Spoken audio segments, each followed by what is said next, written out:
You are listening to I Am Refocused Radio with your host, Shamaya Reed.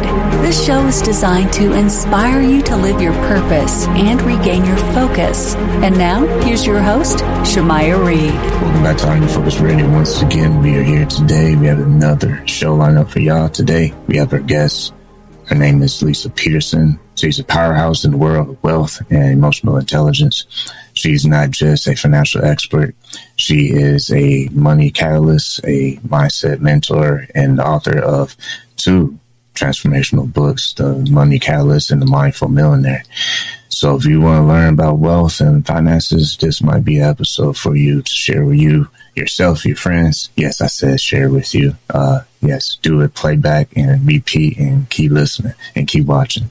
But back to the show. After walking away from a successful career from a traditional financial advisor, Leisa founded a wealth clinic where she helps high earners, entrepreneurs, and even those who have been hit with a sudden wealth to get to the root of their money beliefs.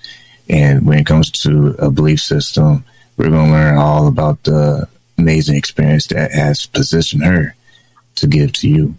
A lot of these ideas didn't just come out of thin air. It came through a process. And we know about systems. It takes time to develop, and it takes a purpose to keep it steady. So without further ado, I'm going to land the plane. You know how I say that. Oh, it's my favorite thing to say. We're going to have a special guest. Leisa, take the rope and just run with it. So first and foremost, I want to say to you, thank you for being on the show today.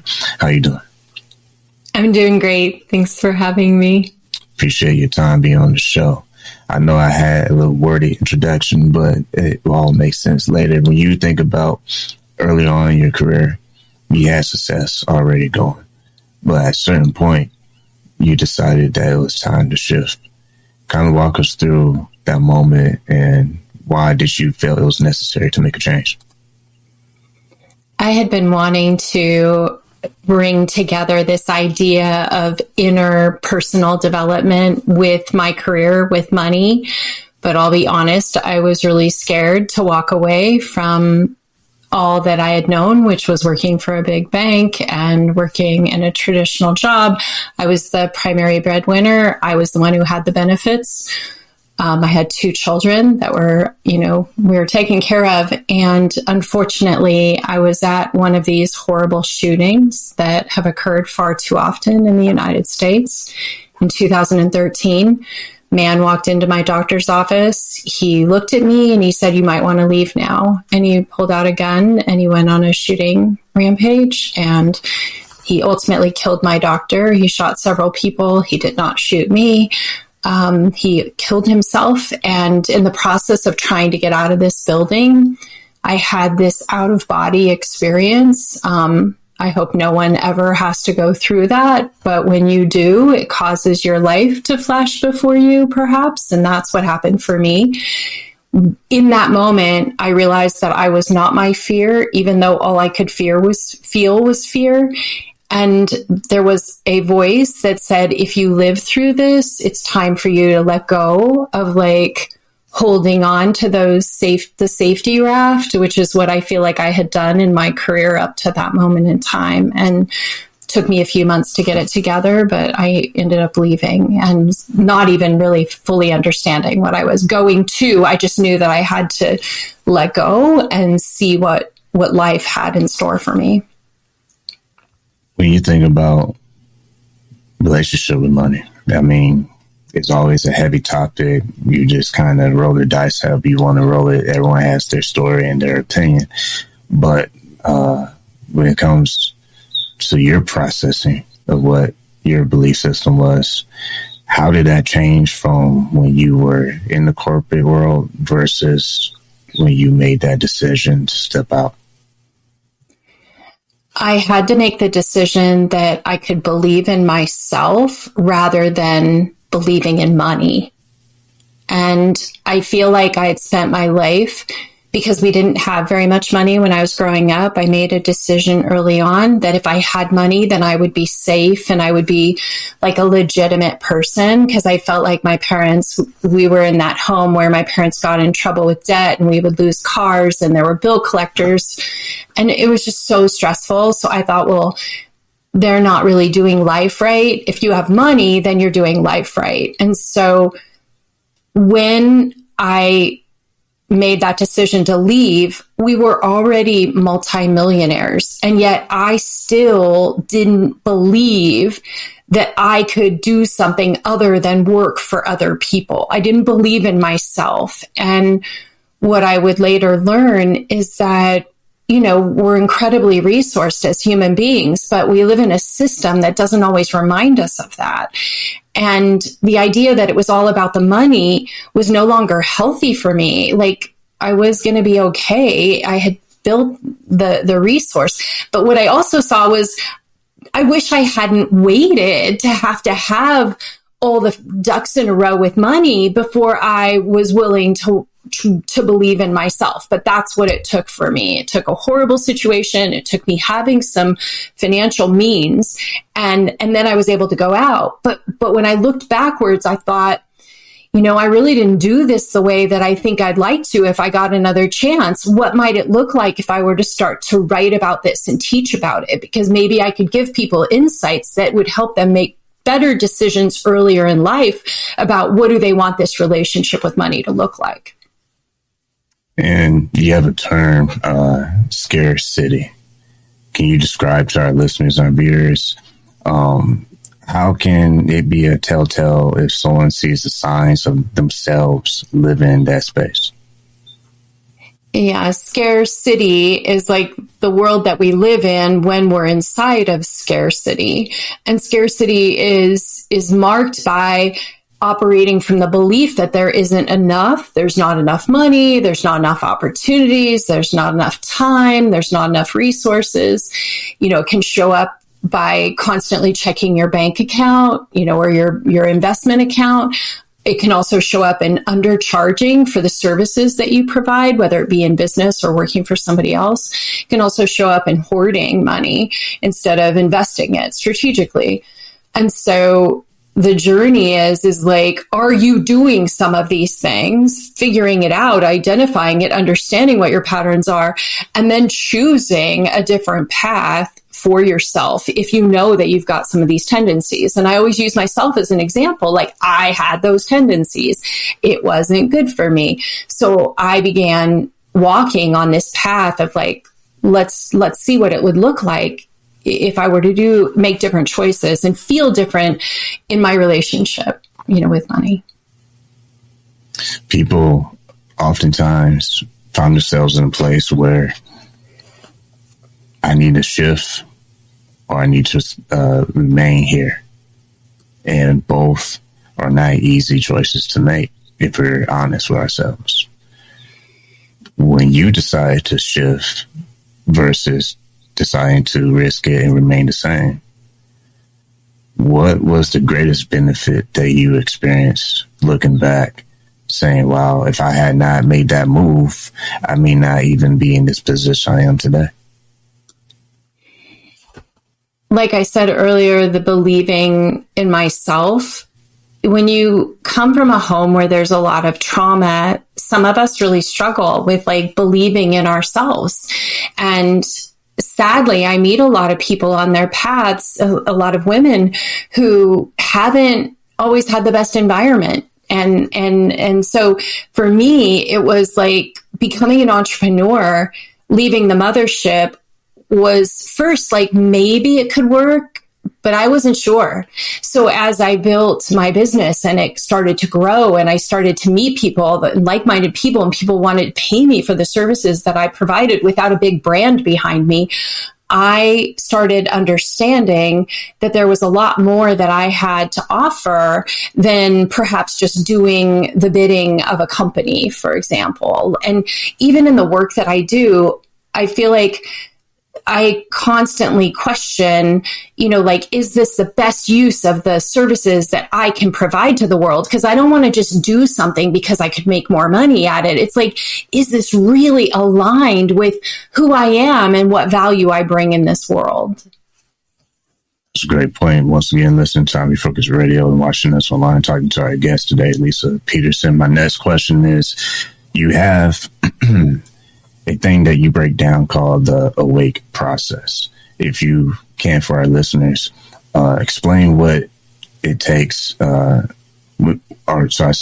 makes it different from traditional goal setting. So can you break down the awake process for us?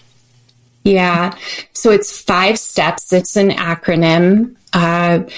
It really is a culmination of work that I've been doing. I've been teaching meditation for almost 20 years now.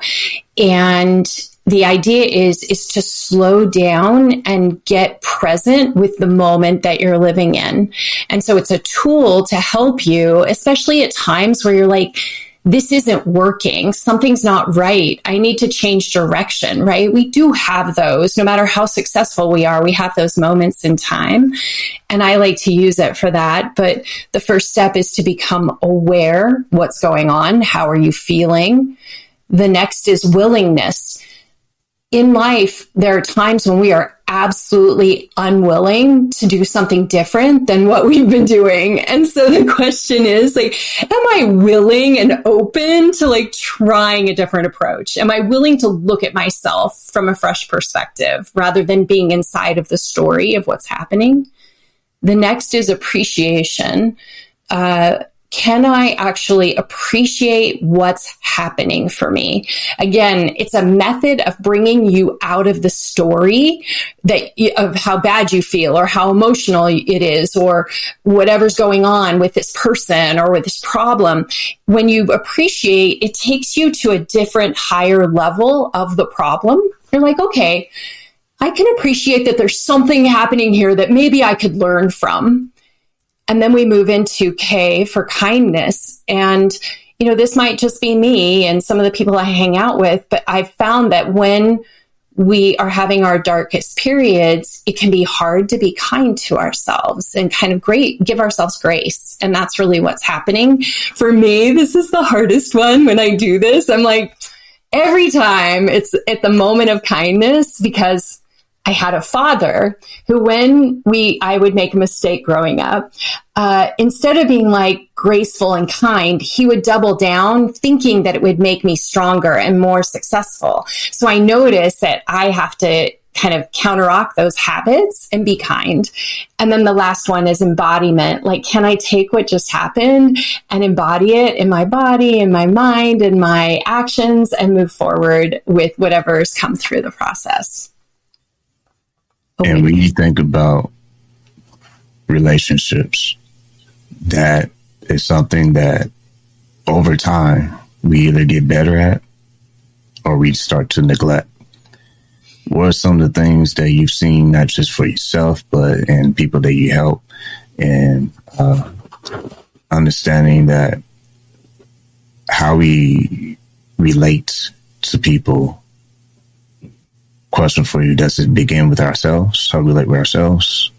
Or what have you noticed? What are some of the things you see?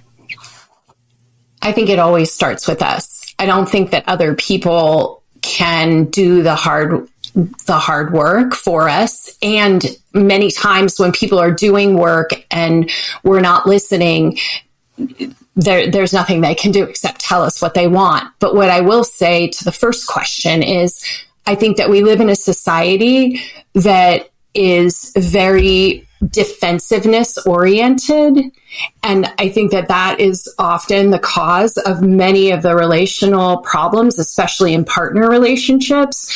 And even in the Money Catalyst, I really played with that because I wanted to show, it's a fictional parable, and I wanted to show how it looks, because I'm guessing sometimes people, it's so common in our lives that we're defensive, or somebody in our relationship is defensive to us, that we don't even realize it's happening. And so I wanted to amplify it in the book so people could see what a defensive posture looks like, because maybe they'd be like, well, wait a minute, that's what I would always do. Wait, I think she's saying maybe that isn't the best approach. And that comes from being in a relationship with my husband since the late 80s. Like I came from a defensive home. I approached my relationship with him, with my children, with others from a defensive place, because that's what I learned from my family. And it wasn't until this last few years that I figured out that I was the one with the problem. And until I dealt with it, nothing was going to change. When you think about healthy relationships, that also implies healthy financial boundaries. So for being on both spectrums, a part of the spectrum where things were a struggle, but then the other side of the spectrum when things start to click, both have their own unique challenges. So my next question is, how do we set healthy financial boundaries with family or friends, especially when we start to see things start to tick in the right direction? I think we have to take an honest look at our own relationship with money first and foremost. Because the imbalances are going to come out in our relationships. So if we don't have a good relationship with money and then we try to set boundaries, we're just going to create more problems, right? We're going to repeat and pass that on to everybody else. So it starts with us. But when we do know that we have strong alignment with our values, like money is aligned, let's say, with our values, then it becomes easier to tell other people, hey, this doesn't work for me, and this is why. And I'll pick something so random that's coming to me, but I'm a Gen Xer, and I always cracked up because millennials would do this thing where you all go out to dinner together, and then people all just split the check. And it's not something that Gen Xers did for the most part. Like people would just pay their own bill. Well, if you go out to dinner and you don't have a lot of money and you're getting a salad and a glass of water and another person spends over $150 on their drinks and their steak and everything else, it is totally within your boundaries to say, I'm sorry, this doesn't fit. I did something purposely because I'm on a tight budget. I would wish to pay my bill separately than the rest of the group who spent a lot more. Like that's a healthy boundary. There's nothing wrong with that. But we got to be strong in aligned with like who we are and what our priorities are to pull that off and have it come from a place of that actually could come from a place of abundance rather than scarcity, right? Just in the way that we present it. I've got some financial goals I'm working on, and this doesn't fit into that. Is anybody going to like, wow, you're very purposeful. So, I'm just picking one random thing, but that could go for anything. When you think about culture in today's world, we think about race, we think about class, we think about all these different perspectives on wealth and how money works.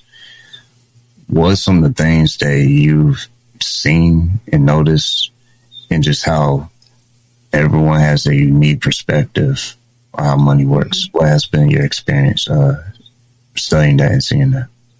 Yeah, I have evolved a lot over the past 11 years on this particular topic because I think I bought into this, let's just pull ourselves up by the bootstraps and everybody starts from the same place and we can all achieve the same thing in this society that we call America. And I no longer believe that's the case, not because anyone's a victim, but because we do start from different places. I know that, and I knew that because I had come from the wrong side of the tracks. I grew up, again, my parents were uneducated. My dad dealt drugs. When you grow up in a home that you don't have a lot of education, the vocabulary that you're exposed to when you're young is very different than an educated home. I felt like I had to overcome that. And maybe I was able to overcome some of that because I'm white and I live in a white dominant culture.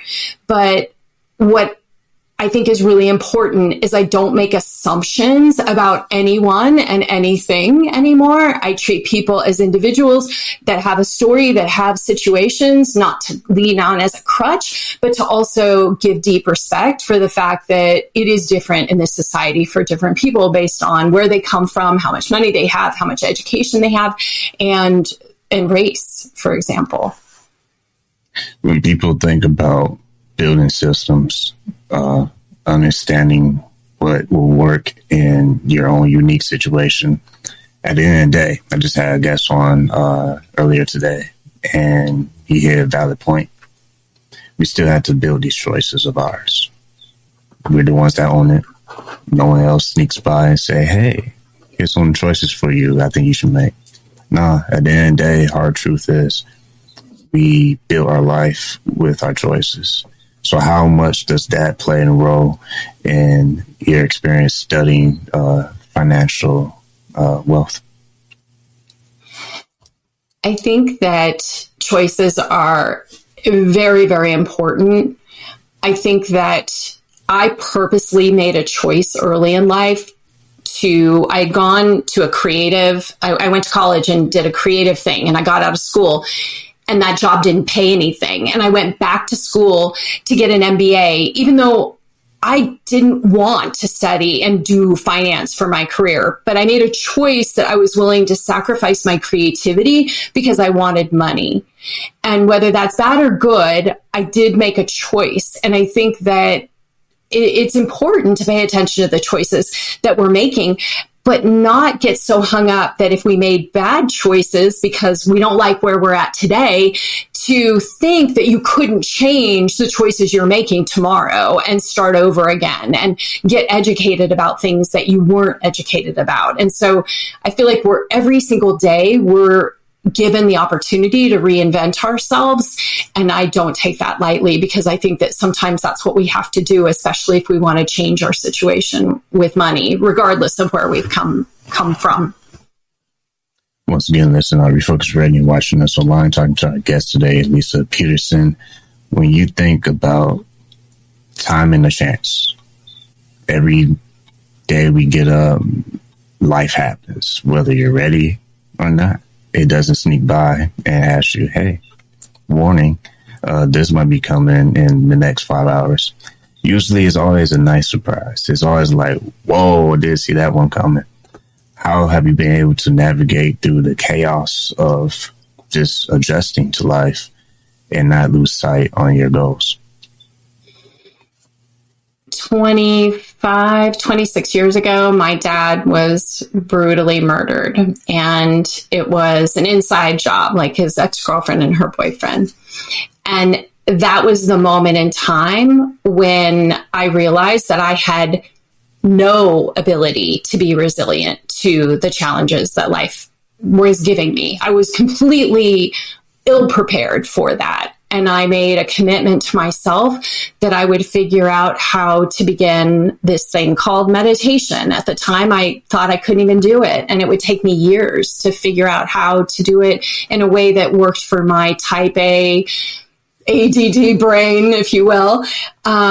But meditation has been a cornerstone. Nothing that I am today would have been possible without a daily mindfulness practice that I return to again and again, where I reflect who I am, what's important to me, where I want to go, what's the meaning of this life on a daily basis. That changes everything for me. And for those who are watching this and listening to us, as we wrap up, in closing thoughts, when people start to understand where they truly are versus now, where do they actually want to start moving towards? It takes courage, it takes discipline, but it takes action. You can't just think about it. It takes that commitment to take that first step, and it can be the hardest step you make in your life. But man, will it be the best choice if you do take that chance and take that move? What will you say to a person who feels like they're this close for that breakthrough, but they feel like they just can't shake the old habits or the old way of thinking? Maybe they've been through trauma or whatever the situation may be.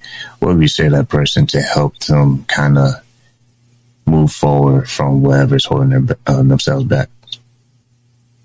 You are so much more than this moment when you're doubting yourself or feeling like you can't do it. Like, you are so much bigger, so much more.